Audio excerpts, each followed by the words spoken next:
국회는 오늘 상임위 세 곳에서 국정감사를 실시하고 있습니다. 복지위는 17개 상임위 가운데 처음으로 보건복지부 등에 대한 종합감사를 벌이고 있습니다.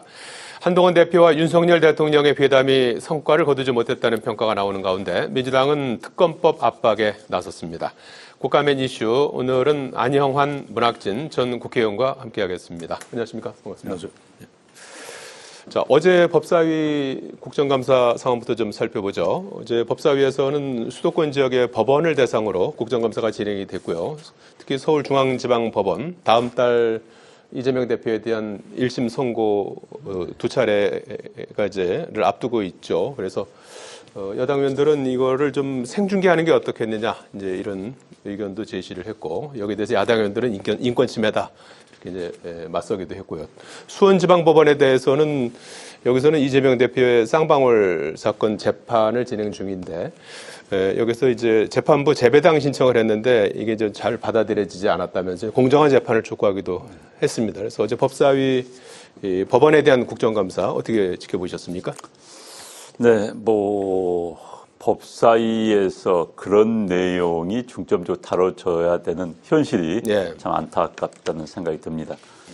일단 입법부가 상권 분립이 명확히 된 우리 헌법 체제 하에서 사법부에 특히 재판에 영향을 줄 수 있는 영역에 개입해서는 안 되는 겁니다.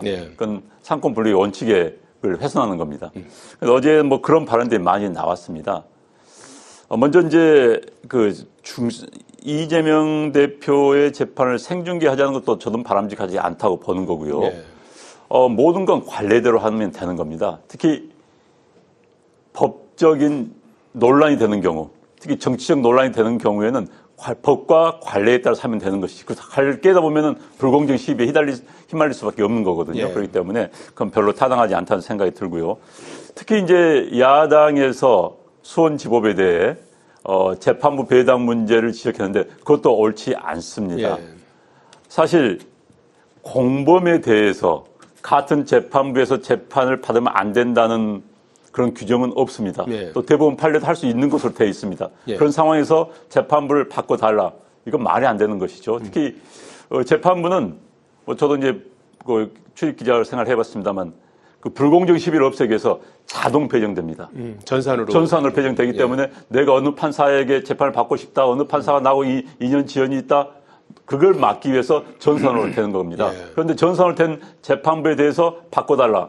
만약에 바꿔준 순간 또 다른 측에서는 이거 불공정한 거 아니냐, 봐주기려고 바꿔준 거 아니냐, 이렇게 돼버릴 수밖에 없는 겁니다. 그렇기 때문에 오히려 또 다른 불공정 시비를 낳는 그런 건 바람직하지 않다고 보는 거고요. 그래서 역시 법과 원칙에 따라서 하면 되는 것이고, 특히 이제 입법부에서 과도하게 사법부의 행위에 개입해서는 안 된다는 말씀 드리겠습니다. 다만 입법부에서 한다면 재판 지연 문제 같은 건 충분히 이야기할 수 있다고 봅니다. 현재 재판 지연 문제가 굉장히 심각합니다. 그래서 입법부에서 사법부에 대해서 판사 수 증언 문제라든지 이런 걸 통해서 국민들이 신속하게 재판을 받을 수 있는 서비스를 받을 수 있도록 그런 절차는 충분히 지적하고 수정할 수 있도록 해야 된다고 보여집니다.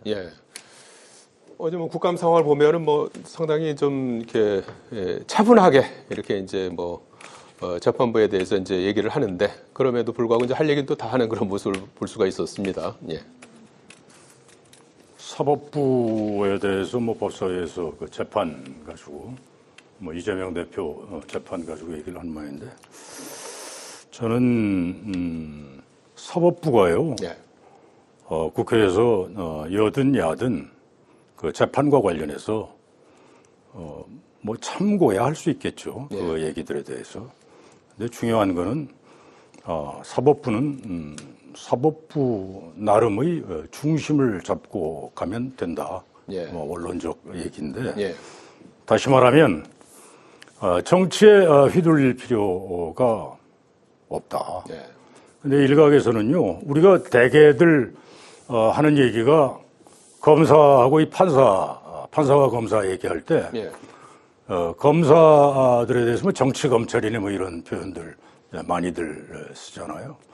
그래서 판사들보다 검사들이 더 이 정치권의 기류에 더 민감하다, 눈치를 본다, 먼저 이런 얘기들을 많이 하는데, 또 한간에는 또 이런 얘기가 있어요. 요새 이 사법부가 판사들이 오히려 검사보다 더한 거 아니냐. 예. 더 이 정치권 그 기류에 더 민감하게 이렇게 반응하는 거 아니냐. 뭐 이런 이야기들도 한간에는 있습니다. 예, 우려되는 부분이죠. 그거 굉장히 우려되는 예. 거죠. 사법부가 국회에서 뭐 이런저런 지적이 있는 거는 그냥 참고하고 중심 잡고 예.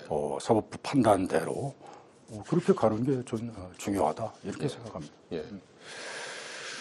자, 특히 오늘 복지위에서는 현재 종합감사가 진행되고 있습니다. 오늘 감사에도 의정 갈등이 역시 중심 화제가 되고 있고, 특히 어제 의료계 학술단체 대한의학회, 한국의과대학협회가 여야의정협의체 참여 의사를 밝히면서 새로운 국면을 만든 것이 아닌가 하는 전망이 나오는데, 여기 핵심적인 단체들이 여전히 불참 뜻을 밝히고 있어요. 의사협회, 전공의 단체. 네. 또 야당도 뭐 대표성이 좀 부족하다고 불참 의사를 밝히고 있는 상황입니다. 그래서 여기 새로운 어떤 그 국면 전환이 될 수 있을까요? 어떻게 예상하십니까?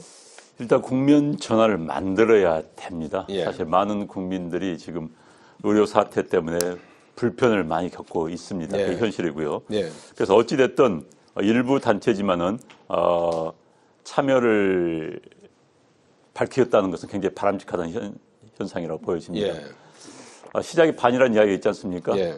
다른 단체들 지금 이제 아까 말씀하신 것처럼 전공이라든지 예. 또 의사협회에서는 반대 아직 불참 의사를 밝히고 있지만 그래도 아주 이것을 거부하는 그런 뜻은 밝히지 않았어요. 예. 보고 있겠다, 관망하겠다 이런 정도의 뜻이 나왔기 때문에 예. 일단 출발해야 되는 겁니다. 예. 특히 이제 야당에서도 너무 눈치만 보지 말고요. 저는 자꾸 야당의 눈치 보면 이런 지적을 받을 수밖에 없습니다. 혹시 이런 이 사태, 이 현재 의정 갈등을 즐기고 있는 거 아니냐, 예. 현 정부에 타격을 주기 위해서 즐기고 있는 거 아니냐, 이런 비판을 받을 수가 있는 겁니다. 그래서 예. 야당도 오히려 야당이 자유롭습니다. 이런 상황에서는 예. 중재 역할을 할 수가 있습니다. 그렇기 때문에 야당이 좀 적극적으로 나서서 이 개문발차하더라도 이 기차에 타서 같이 나아갔으면 하는 바람이고요.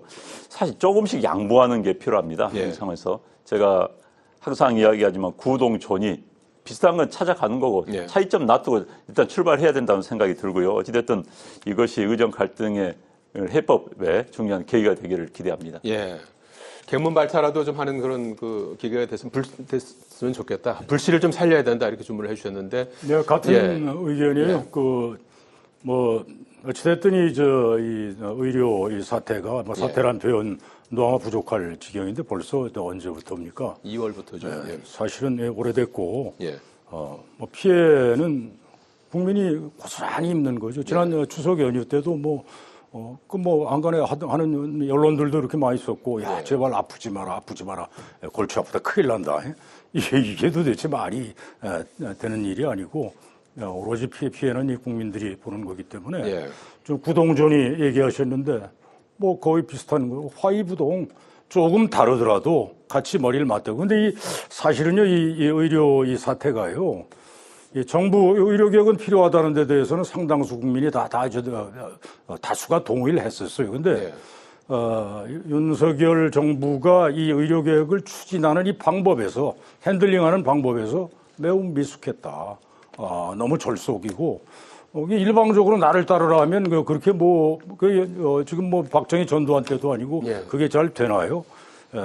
좀 이렇게, 수비를 거치고 좀 얘기도 듣고 하는 그런 자세가 필요했는데 그렇지 못했어요. 그래서 이제 지금 사태가 이 지경에 왔는데 어찌됐든 의사협회 또 뭐 전공의단체 예. 여기도 같이들 머리를 맞대고 좀 늦었지만 예. 늦었다고 생각할 때가 빠른 예. 때다 이런 생각으로 참여하길 바랍니다. 예.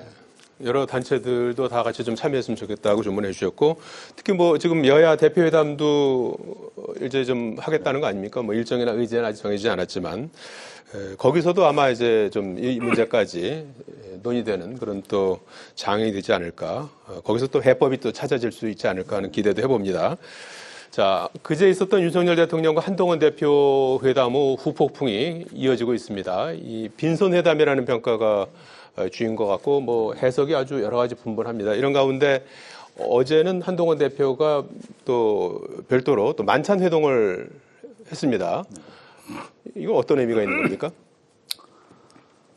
저도 잘 모르겠습니다. 어떤 의미를 가지고 만나는지 잘 모르겠고요. 그러나 이제 어찌됐든 정치에서는 사실보다는 인식이 중요한 경우가 굉장히 많습니다. 예. 유권자, 대중 또는 지지자들의 인식이 중요한 경우가 많은데 이제 친한계 의원들인지 무슨 의원인지 잘 모르겠습니다만 뭐 전체 의원이 아닌 일부 의원들과 만나다 보니까는 언론에서는 뭐 아무래도 친한 분들 만나지 않았겠습니까? 그러니까 친한계 의원이란 이야기가 나왔을 거고 그러면은 회담 직후에 또 모였기 때문에 뭔가 뭐 용산과의 반대되는 그런 이야기를 하기 위해서 모인가 또 이런 추측과 지적이 나올 수밖에 없는 겁니다. 예. 그래서 저는 이것이 물론 이제 몰래 하기는 어렵겠지요. 뭐 또 동네 막 날리고 한 것도 아니었지만 이런 모습들이 결국은 언론에 비춰지기에는 특히 이제 국민의힘당의 지지자들에게는 좀 안타까운 모습을 비칠 것 같습니다. 네.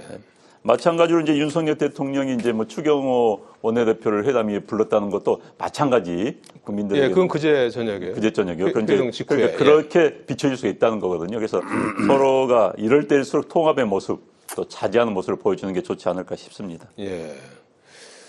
상당히 좀 어떻게 봐야 되는 겁니까? 그제는 이제 윤 대통령과 한동훈 대표 만난 직후에 윤 대통령이 추경호 대표하고 이제 저녁을 했고 웃음이 나오죠. 그거 뭐 다 이제 아는 얘기고 예. 그렇게 했다는 거.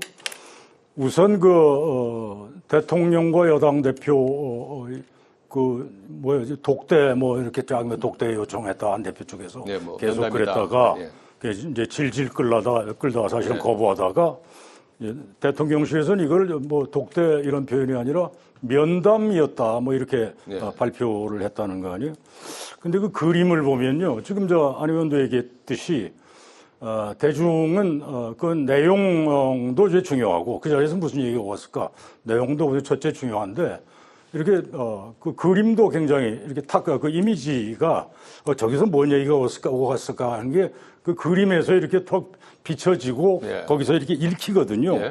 근데 우리가 다들 지금 언론도 많이 썼대요. 오늘 이렇게 쭉 이 기사 보니까 꼭 이 장방형 그 테이블에 네.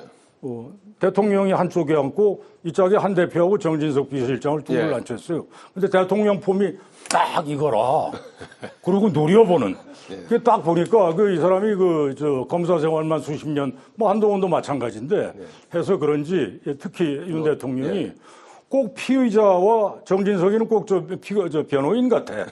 둘을 앉혀놓고 그다음에 이 폼도 딱 그냥 호통치고 이렇게 혼내는 그런 그림을 대통령실이 예, 이제 화면에 나오고 있습니다. 난이 정무 감각이 도대체 있는 건지 없는 건지 이걸 또 릴리즈를 했어요. 그러니까 대중은 다 그거 보고 저기서 뭐 저런 식으로 했구만 이거거든. 그다음에 콜라 한 잔 줬다는 거 아니면 제로 콜라인지 뭐 네. 무슨 콜라인지. 네.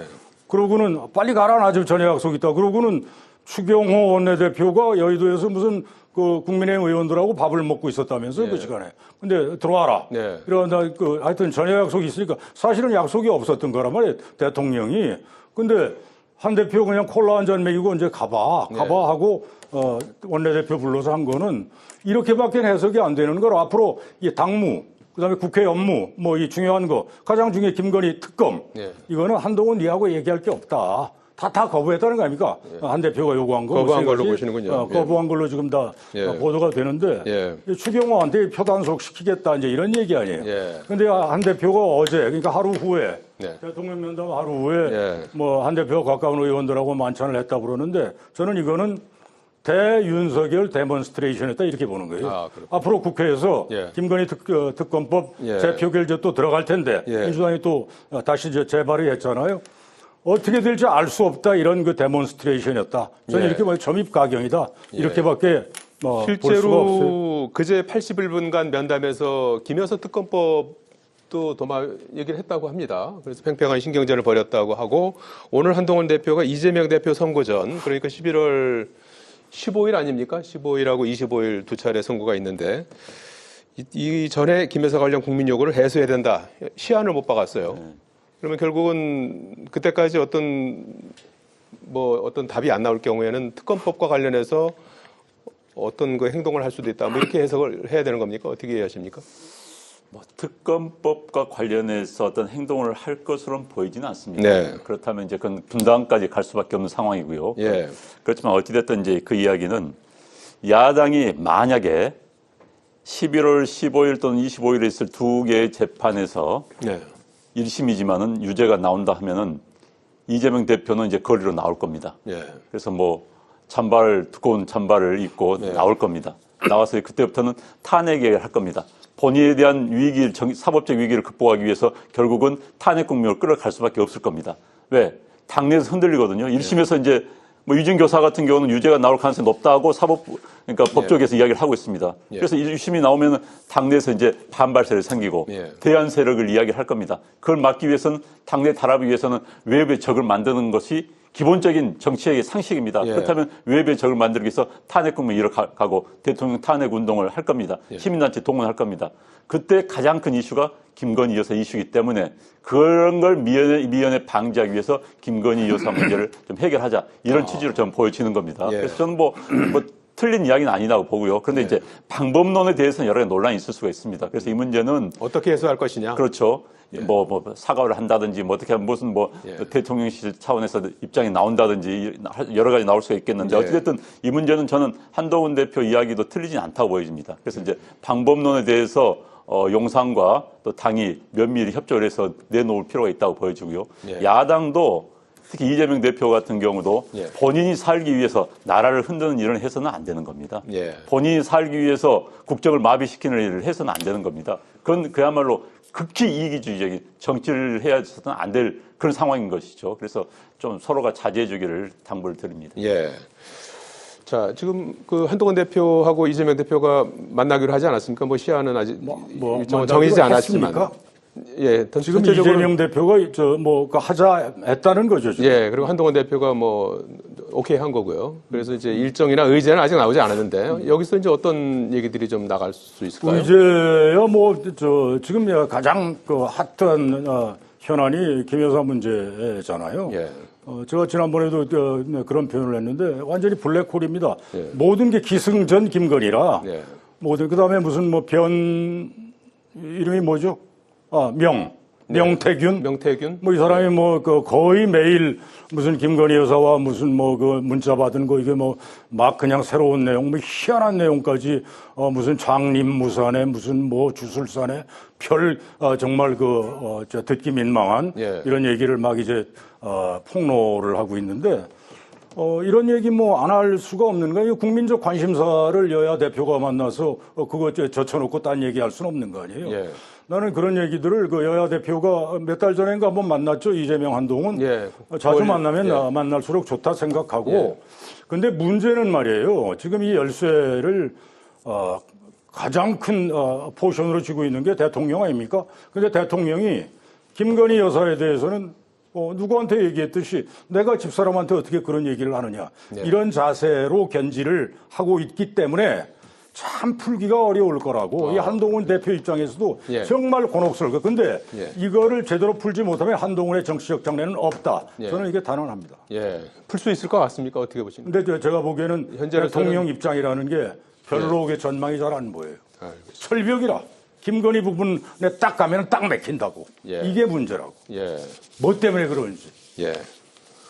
그 문제는 앞으로 또 어떻게 이제 풀어가는지 한번 살펴보겠습니다. 오늘 말씀 여기까지 듣겠습니다. 고맙습니다.